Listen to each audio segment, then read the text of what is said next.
Yes, please. Sorry to interrupt. Sir, you said Krishna got the right to poke his nose, and put in your words. Yes. But when we study the text, we find that Krishna also poked the nose only when the other person seeked his advice, moreover surrendered to him. So till that time he was tolerant. I'm just stretching the argument a little far. So that means his love only arose when the other party, or allow me that word, but other person asked, when he realized the other person's mind got so activated that he felt the need for his interference. That means he got that vivek to seek him, because there is a person that Duryodhana sat on the head side of him. And Yes. So that means even to seek the outside or the Krishna, one has to have the vivek. But that is the secondary question. The first question is that love remains tolerant till it is not called for. Then it is not a love, it's basically a service. Facts do not really support this. Was Arjun really prepared to surrender? Even till the 3rd chapter or the 4th chapter, Arjun is putting up a great deal of resistance. In fact, in one shlok he explicitly says to Krishna that sometimes you are saying that Karma sannyas is better, sometimes you are saying Karma yoga is better. Why are you confusing me? Tell me clearly. Not only tell me clearly. If Karma sannyas is so good, then why are you pushing me in all this? So it is not as if Arjun is coming to Krishna like a surrendered devotee. At one point, Krishna has to display his magnified form, his sthul form to Arjun, just to convince him. Even after the entire narration of Bhagavad Gita, Arjun is still not fully convinced. He is not prepared to fight Bhishma, for example. Out of the total 18 days of Mahabharata, the first few days were just a sham, because Pitama was leading the other side and Arjun was not prepared to be ferocious with him. And then Krishna has to pick up the wheel and rush towards Bhishma. Arjun is still not convinced. The other party, if it is so intelligent that it can come to you in surrender, then why would it need your interference and advice at all? The action of love is to interfere, is to provide advice even when the other party is not prepared to take advice. So then why he didn't provide that advice to Duryodhana? Why he chose to provide to Arjuna? Right. There lies that which you referred to, Vivek. Duryodhana lies at a point where either it would take just too much energy to bring him to understanding, or he may be beyond redemption as far as this particular lifetime goes. So in a human form, if Gita is to be recited, if the message of Gita is to be advised, then it would preferably go to Arjun rather than Duryodhana. But remember, it is not as if Krishna did not try with Duryodhana. Krishna goes to Duryodhana And what does Duryodhana do? He tries to arrest him.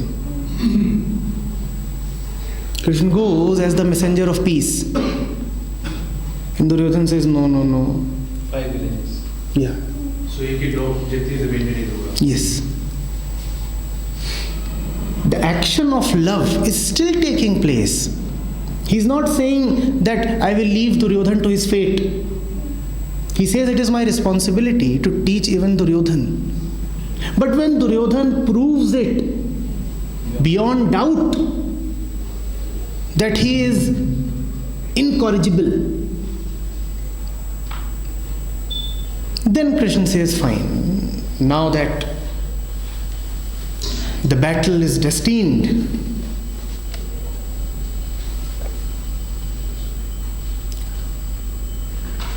let the blows rain. That means it can be said that the commentators who say that Krishna only interferes when we seek his solace or rather the advice or we surrender to him are basically giving us a cue to do that. Yes. And not to fall in the Yes. trap. Yes. You see, how does the narrative of the Gita begin? There is a wonderful hint there. Both the sides are assembled together in front of each other. Only one warrior says, I want to have a look. That's how chapter 1 begins. ShabdYog, that's how it begins. He says, I want to see. Nobody else in that entire field says, I want to see. He says, Krishna, please take this chariot to a place where I can look at both the armies. I want to see who all is there. Bhim is not saying that. Yudhishthir is not saying that. Neither is Duryodhana. Nor are the hundreds of other warriors and kings who have ranged themselves there. He's saying, I want to see. Now that is the little support that a Krishna needs. He says, now here I have a Supatra. Now here I have a deserving student.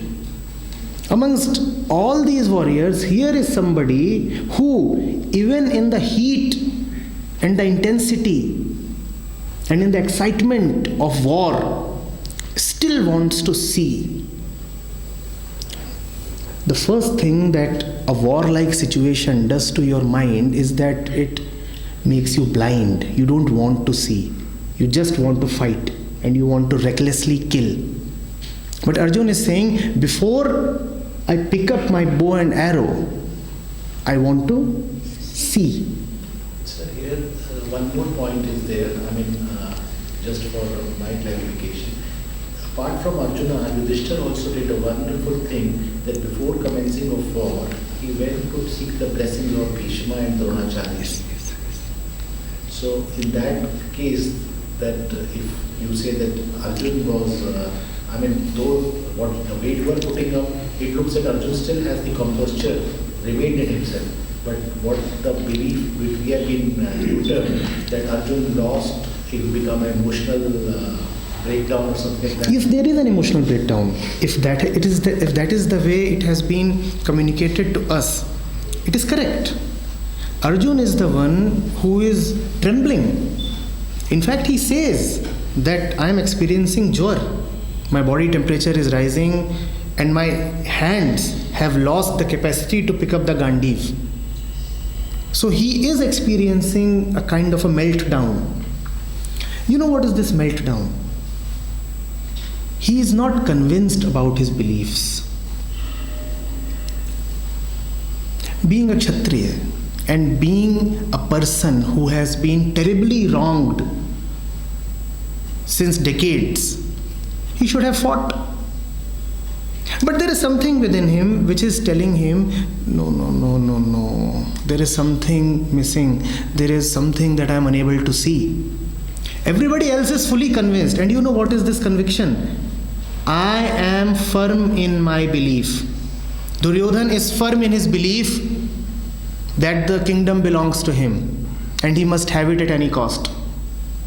Dharmaraj Yudhishthir is firm in his belief that he already knows the dharma. I know what is to be done. Bhim is firm in his belief that he has given a commitment to his wife and so he must kill. Only Arjun is becoming doubtful about his conditioning. His conditioning tells him to fight. The situation, the assembly of armies tells him to fight. Still something within him is shaking. This shaking, this doubt is a very beautiful, very auspicious thing. Most of us do not have any kind of self-doubt. Don't you see how we live our lives with a dead singularity, with a robotic regularity? We have no doubt. We don't ask ourselves, what are you doing? We don't tremble like Arjun. We don't just pause and look at ourselves. This is happening with Arjun.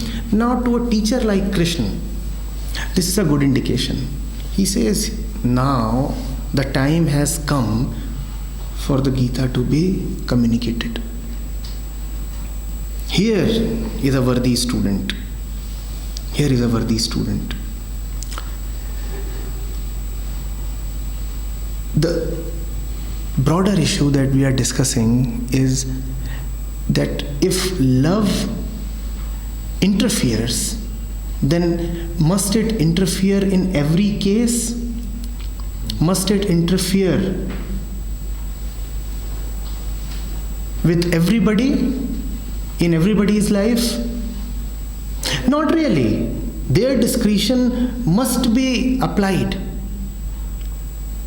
When you will apply vivek and discretion, then you will find that there are many people who are not yet rightly placed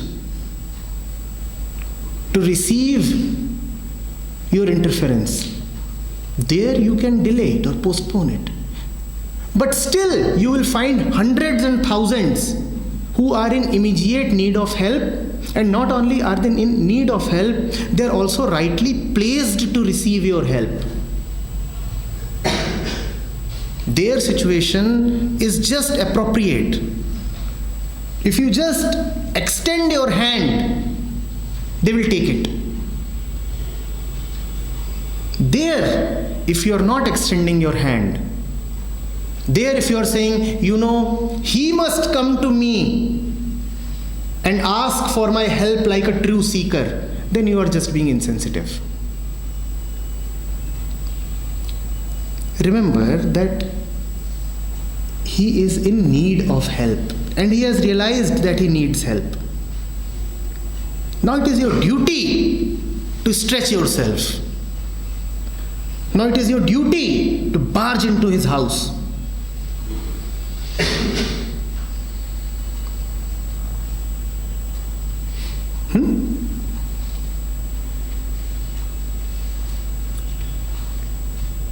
And if you don't do that, then don't say that you are just respecting his privacy. Sorry.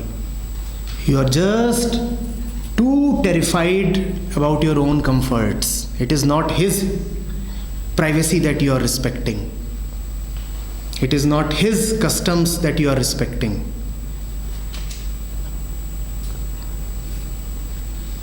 Krishna arranged for Arjun to kidnap his own sister. Arjun, please come. Break into my house and take away my sister. My sister is all ready for you. She loves you. But if you say, only through civilized debate and through the norms of civil society will the alliance take place, then it will never take place. It will never take place. Then the action of love, the action of responsibility, the action of Krishna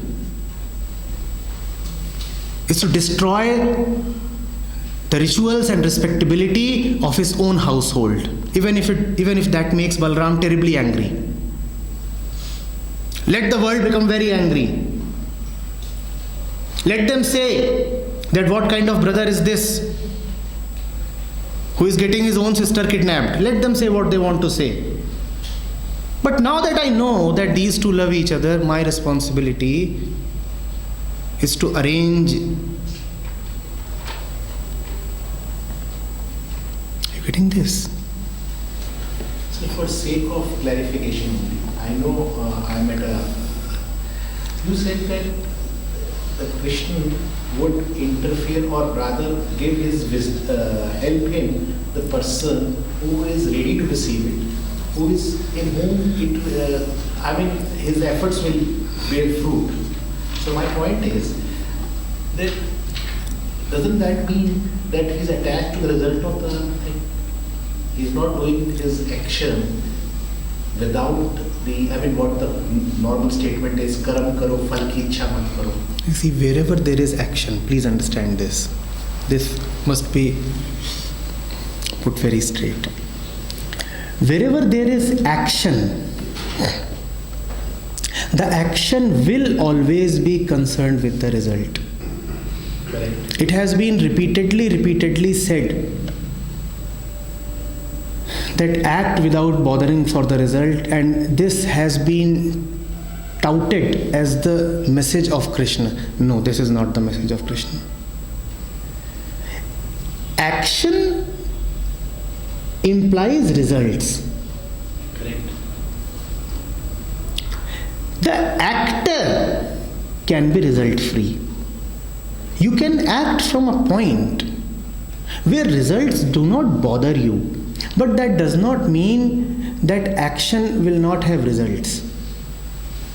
You can play in such a way that the results, the victory or the loss, are inconsequential to you, but that does not mean that you are playing to lose.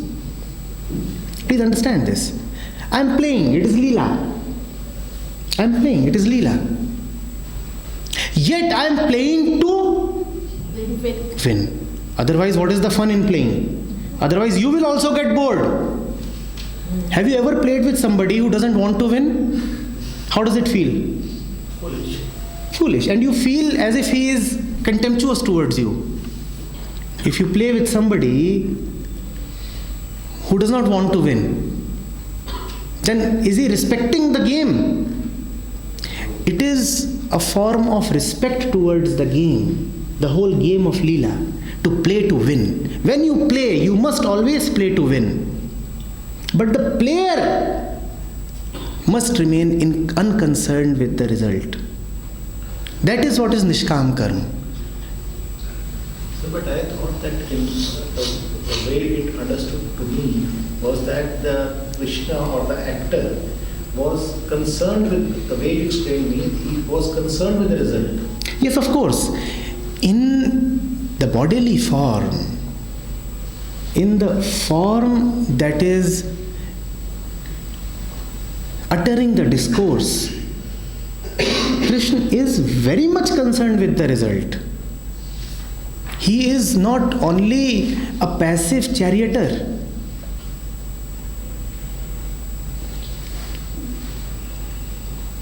He is very much concerned with the result. He is advising Arjun.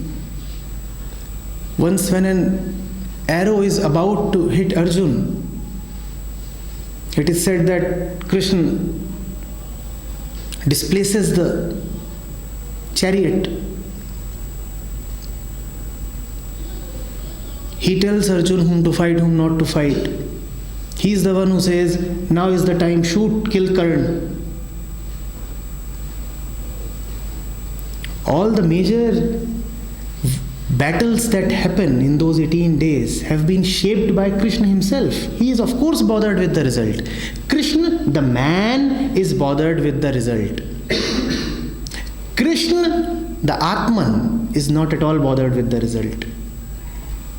We have to understand what do we mean when we say Krishna.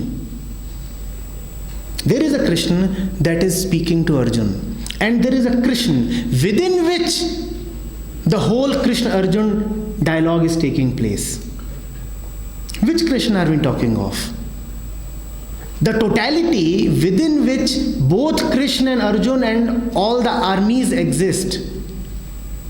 is Atman. Within that Krishna, there are millions of Krishnas, millions of Brahmas. Within that Krishna, there are millions of Krishnas. And then there is that one particular bodily Krishna who is talking to Arjun. The bodily Krishna will have his own limitations, personal peculiarities, birth and death, language, message, idiosyncrasies, even faults, because we are talking of a person, the person named Krishna. And then there is the Krishna, the source from where Gita comes, not the mouth. The mouth belongs to Krishna, the person. Gita comes from Krishna, the source. That source is not bodily. So kindly do not try to copy the characteristics or lack of characteristics of Atman.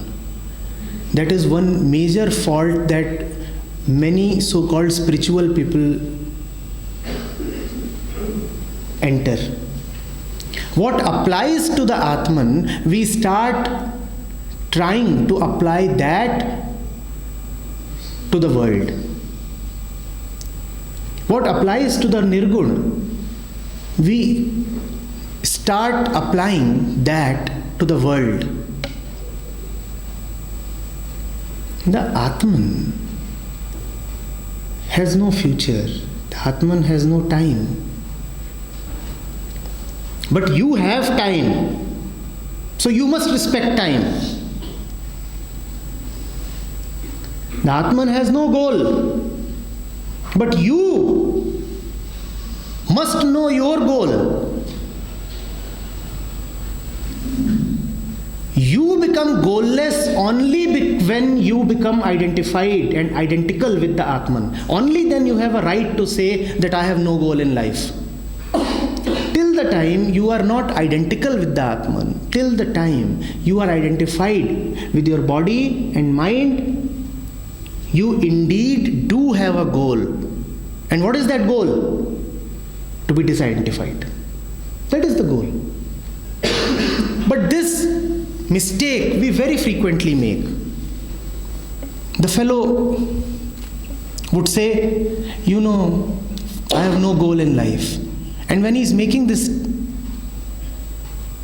statement, all that he means is that I am too lazy to do anything.